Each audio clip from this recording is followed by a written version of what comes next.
संविधान के रचयिता बाबा भीमराव अंबेडकर जी को नमन करती हूँ, जिन्होंने आर्टिकल 25 में हमें ये अधिकार दिया, स्वतंत्र धर्म का सम्मान अधिकार और हर आस्था का सत्कार।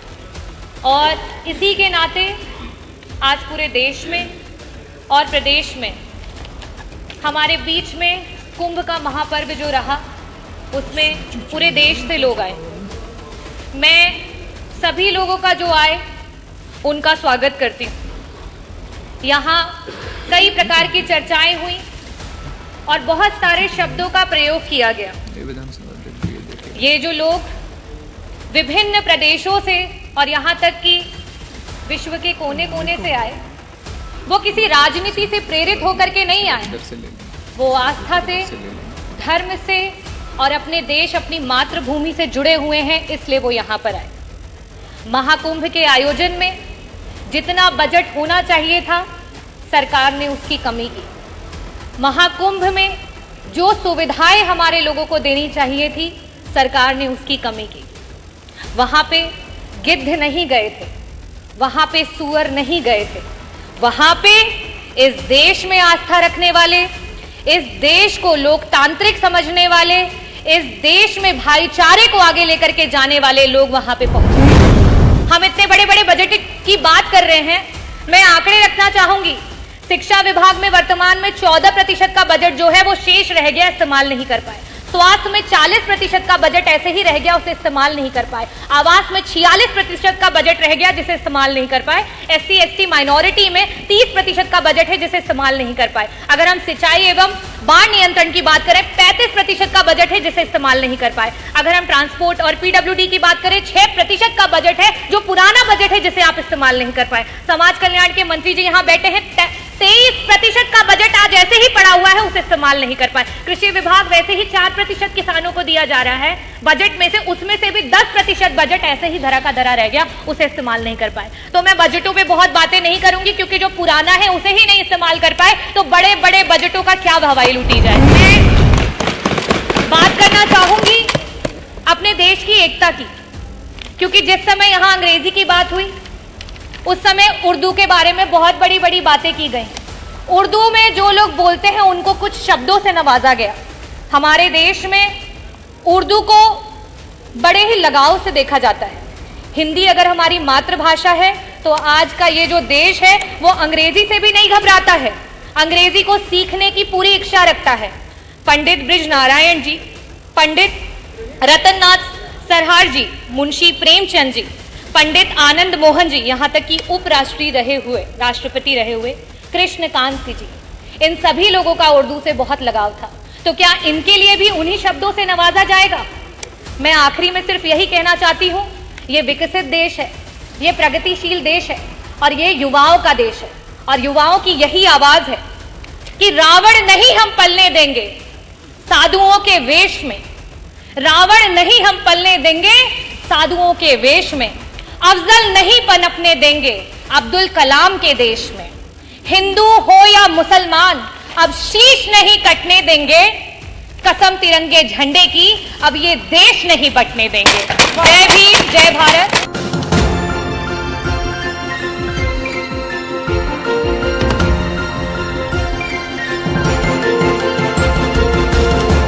डॉक्टर रागिनी।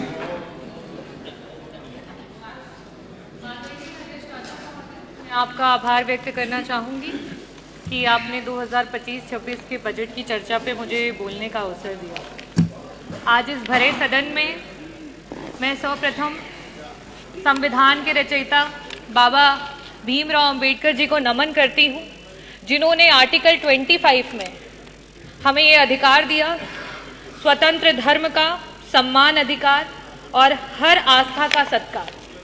और इसी के नाते आज पूरे देश में और प्रदेश में हमारे बीच में कुंभ का महापर्व जो रहा, उसमें पूरे देश से लोग आए।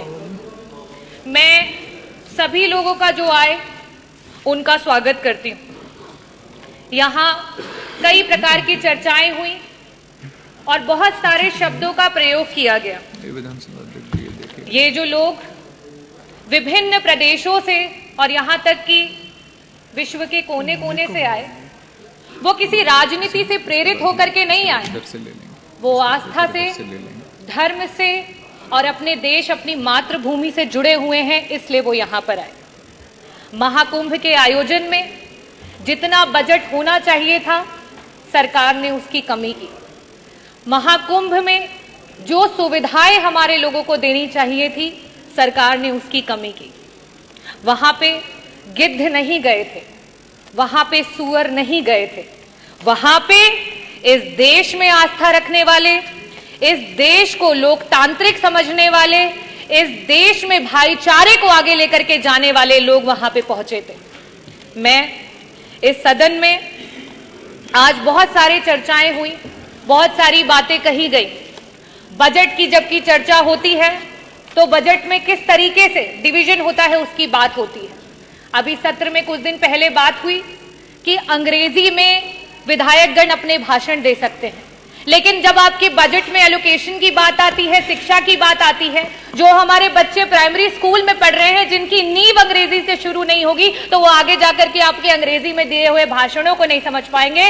लेकिन आप क्या काम कर रहे हैं? जहां 15% कहीं आपकी सरकार बजट दे रही थी, आज शिक्षा में वो बजट गिरा करके 13% पे आ चुका है। ये स्थिति है। अगर मैं बात करूं स्वास्थ्य की, क्योंकि मंत्री जी यहां बैठे नहीं है, जब स्वास्थ्य पे जब विपक्ष चर्चा करने की कोशिश करता है, मंत्री जी उत्तेजित हो जाते हैं। शायद इसीलिए हो जाते हैं क्योंकि स्वास्थ्य पे मात्र 6% का बजट दिया गया है, और इस 6% के बजट में भी मंत्री जी 40% का बजट पिछले जो बजट में था एलोकेटेड, उसको इस्तेमाल नहीं कर पाए।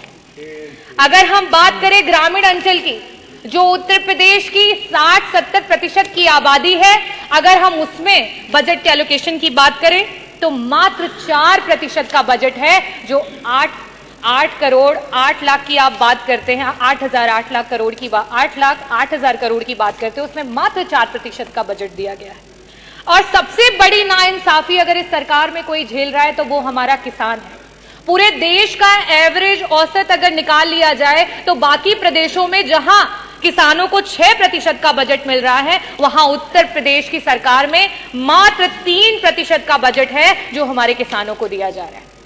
और सबसे आखिरी में और सबसे जरूरी बात, अभी हमारी माननीय सदस्य बार बार पीडीए की बात कर रही थी, तो सदस्य आप भी और यहां सम्मानित सदस्यगण, में आपको सभी को बताना चाहूंगी कि जहां पूरे देश में 3% का बजट विभिन्न प्रदेशों में, चाहे वो आपका दलित समाज हो, वनवासी समाज हो और अल्पसंख्यक समाज हो, उसको दिया जाता है, वहीं उत्तर प्रदेश में मात्र 1% का बजट दिया जाता है।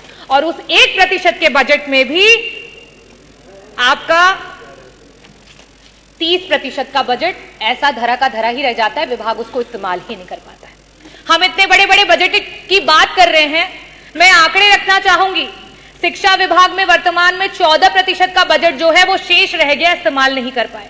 स्वास्थ्य में 40% का बजट ऐसे ही रह गया, उसे इस्तेमाल नहीं कर पाए। आवास में 46% का बजट रह गया, जिसे इस्तेमाल नहीं कर पाए। SC ST माइनॉरिटी में 30% का बजट है, जिसे इस्तेमाल नहीं कर पाए। अगर हम सिंचाई एवं बाढ़ नियंत्रण की बात करें, 35% का बजट है, जिसे इस्तेमाल नहीं कर पाए। अगर हम ट्रांसपोर्ट और PWD की बात करें, 6% का बजट है, जो पुराना बजट है, जिसे आप इस्तेमाल नहीं कर पाए। समाज कल्याण के मंत्री जी यहाँ बैठे हैं, 23% का बजट आज ऐसे ही पड़ा हुआ है, उसे इस्तेमाल नहीं कर पाए। कृषि विभाग वैसे ही 4% किसानों को दिया जा रहा है बजट में से, उसमें से भी 10% बजट ऐसे ही धरा का धरा रह गया, उसे इस्तेमाल नहीं कर पाए। तो मैं बजटों पे बहुत बातें नहीं करूंगी, क्योंकि जो पुराना है उसे ही नहीं इस्तेमाल कर पाए, तो बड़े बड़े बजटों का क्या भवाई लूटी जाए।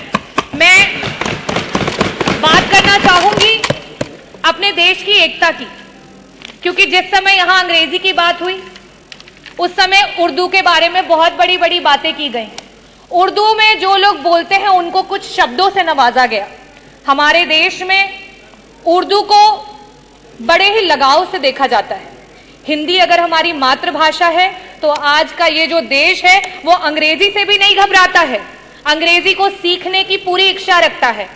पंडित ब्रिज नारायण जी, पंडित रतननाथ सरहार जी, मुंशी प्रेमचंद जी, पंडित आनंद मोहन जी, यहां तक कि उपराष्ट्रपति रहे हुए कृष्णकांत जी, इन सभी लोगों का उर्दू से बहुत लगाव था।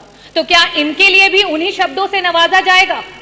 मैं आखिरी में सिर्फ यही कहना चाहती हूं, ये विकसित देश है, ये प्रगतिशील देश है और ये युवाओं का देश है और युवाओं की यही आवाज है कि रावण नहीं हम पलने देंगे साधुओं के वेश में, रावण नहीं हम पलने देंगे साधुओं के वेश में, अफजल नहीं पनपने देंगे अब्दुल कलाम के देश में, हिंदू हो या मुसलमान अब शीश नहीं कटने देंगे, कसम तिरंगे झंडे की अब ये देश नहीं बटने देंगे। जय भीम, जय भारत, बहुत बहुत धन्यवाद।